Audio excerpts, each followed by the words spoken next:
To begin, we need to rig the model. I've chosen to use the AutoRig Pro add-on for Blender, which automates the rigging process. You can also create your own rig manually if you prefer.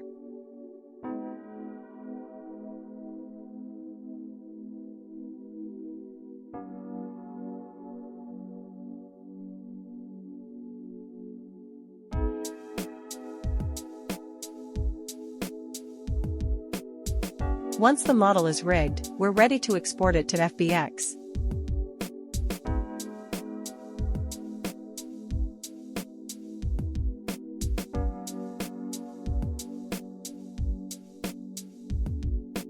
For animation, we'll be using Cascadeur, a free software specifically designed for character animation.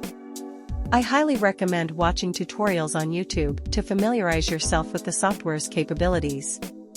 We start by importing the FBX model into Cascadeur. We'll then create a simple walking animation.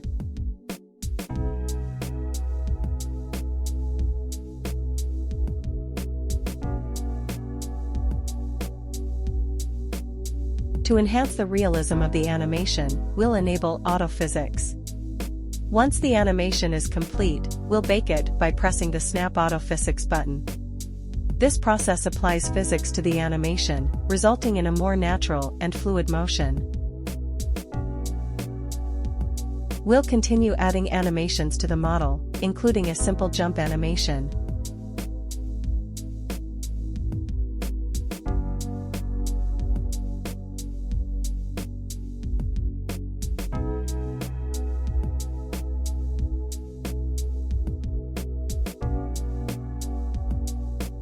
Once we're satisfied with the animations, we'll export the model. After importing the animations, the models may lack materials. To rectify this, simply drag and drop the material from the original model onto the imported model. To move the model, parent the armature to an empty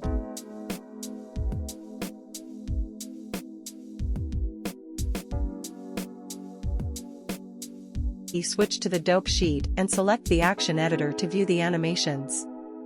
Remember to click on the armature to display the animations.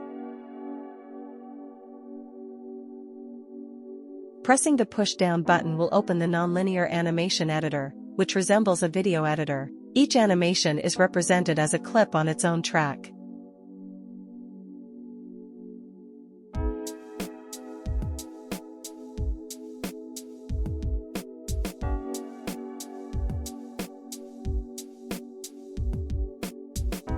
Click on an animation clip to access the right corner menu, where you can repeat the clip or adjust its speed.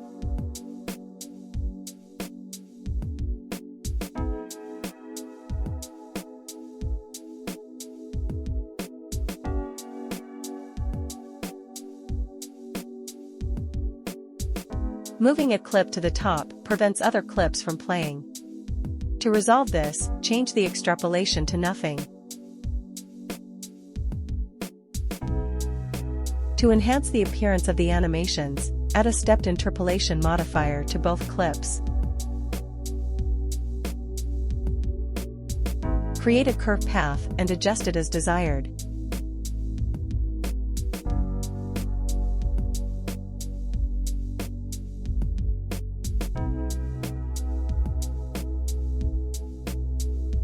Select the armature and, from the Constraints menu, add a Follow Path constraint. Choose the path curve as the target and enable Follow Path.